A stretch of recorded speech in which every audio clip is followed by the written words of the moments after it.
Hello and welcome. ये second edition है stories from the schools of Bharat का। और आज मेरे साथ हैं नवीन। नवीन, आपको आईटी में कितना समय हो गया?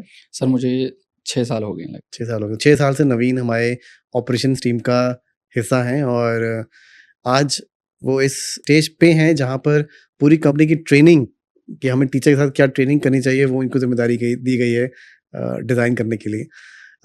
तो नवीन, आप भी काफ़ी स्कूलों में गए हो।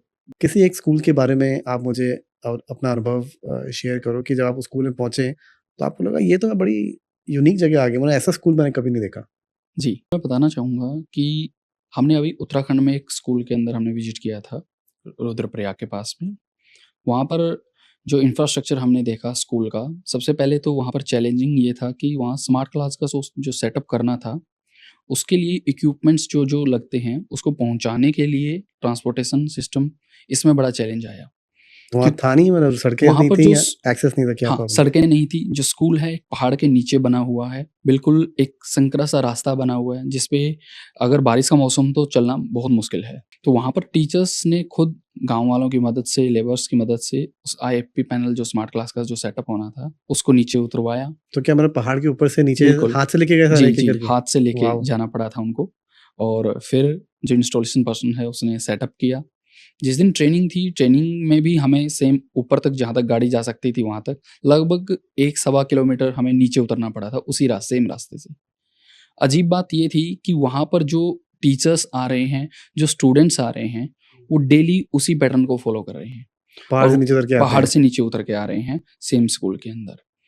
और दूसरी सबसे खतरनाक बात हमें वहाँ ये पता लगी कि वहाँ जंगली जानवर रहते हैं। इवन हमने वहाँ देखा भी है जंगली जानवर्स को, उसी इम्प्लीमेंटेशन के दौरान।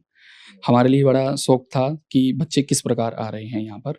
जब हमने वहाँ ट्रेनिंग स्टार्ट करी, टीचर से बातचीत करी, फिर वहाँ पे हमने स्कूल की स्ट्रेंथ के बारे में पता लगा। जनरली सी बात है, कुछ बच्चे बैठे हुए थे ट्रेनिंग में, हमें लगा कि कुछ बच्चे छुट्टी पे होंगे, लेकिन एक्चुअल में जब पता लगा उस स्कूल के अंदर सिर्फ 8 से 10 बच्चे ही हैं टोटल, 6 क्लास से लेके 8th क्लास तक।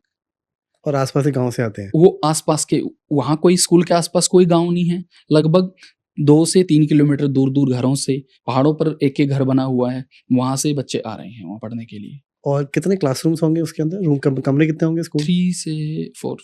तो हर क्लास के लिए अलग कमरा था? हाँ जी सर, लगभग अलग-अलग कमरा था, लेकिन टीचर्स वहाँ पर 4 से 5 थे। सभी टीचर्स ने 2 भागों में डिवाइड किया हुआ था, एक ऑफ़िस था, एक जैसे एक रूम हो गया, एक के अंदर स्मार्ट क्लास का सेटअप करवा दिया। जो बच्चों के मन में जो एक स्मार्ट क्लास को देखकर जो खुशी थी, वो एक अलग ही अनुभव था वहाँ पर। तो नवीन, आईप्रेप डिजिटल क्लास जो हमारा स्मार्ट क्लासरूम सॉल्यूशन है, जी। क्या वैल्यू नज़र आई आपको कि उस स्कूल के लिए क्या प्रॉब्लम सॉल्व कर सकता है ये? अगर मैं अभी करंट में अगर बात करूँ वैल्यू की जो हमने जनरेट करी है वहाँ पर जा कर के, वो ये है आज भी वो टीचर मेरे से टच में हैं, ग्रुप बना हुआ है, रेगुलर वे में वो क्लासेस लेते हैं।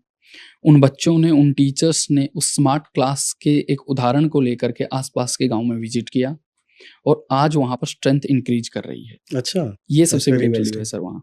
जो बच्चे ड्रॉप आउट कर जाते थे स्कूल से, जो बच्चे 1 टू 5th का भी वहाँ पास में ही स्कूल है, वो किसी और स्कूल में एडमिशन ले लेते थे।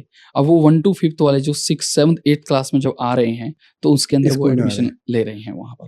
तो ये भी अच्छा लगा जान के कि क्योंकि वहाँ पे स्मार्ट क्लासरूम का इंफ्रास्ट्रक्चर स्कूल में दिया गया है, तो उसको इस्तेमाल करके टीचर्स जो हैं एनरोलमेंट बढ़ा बिल्कुल, रहे हैं। बिल्कुल। और एक्चुअली में देखा जाए तो एक प्रॉब्लम सॉल्व करता है, बिकॉज़ क्लास 5 के बाद हमारे कंट्री में काफ़ी बच्चे ड्रॉप आउट होते हैं बिल्कुल sir. Because of learning gap and sometimes because of poor infrastructure. तो अगर इंफ्रास्ट्रक्चर के सुधार की वजह से उस बच्चे क्लास 6, 7, 8 में जाते हैं और फिर हायर एजुकेशन के लिए जाते हैं, तो आई थिंक कंट्री के लिए भी ये बहुत अच्छा है। अच्छा, उस स्कूल में किसी टीचर से आपने अगर बात करी हो, हुँ, तो जब उन्होंने स्मार्ट क्लासरूम चलाया, जैसे आपने बताया कि अभी भी आप टच में हैं, चलाते हैं, हुँ। कुछ उनकी लाइफ में क्या बदलाव आया है? कुछ उन्होंने बताया आपको? उन्होंने सर बताया कि जो स्मार्ट क्लासरूम जो सेटअप है हमारा, सबसे पहली बात हमारा पूरा का पूरा ऑफ़लाइन सेटअप है। ठीक है। ठीक है? जैसे ही सेटअप किया, सेटअप करने के बाद इंटरनेट की कोई ज़रूरत नहीं है हमें।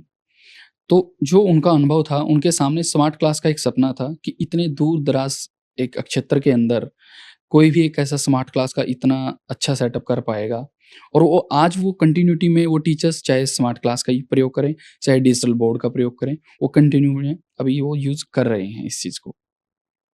वंडरफुल नवीन। तो एक ऐसा स्कूल जहाँ पर जाने के लिए पहाड़ के थ्रू होके जाना पड़ता है, जहाँ पर इंटरनेट नहीं है, जहाँ पर सिर्फ 8 से 10 बच्चे ही पढ़ने आते हैं। तो एक ऐसे एनवायरनमेंट में भी आई-प्रेप पहुँचकर एक इनक्रेडिबल वैल्यू जनरेट कर रहा है।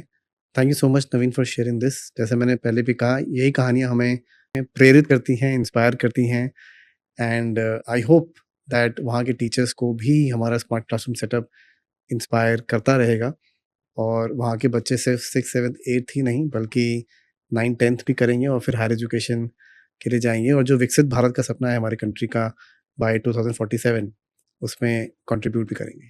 बिल्कुल sir. Thank you so much Naveen.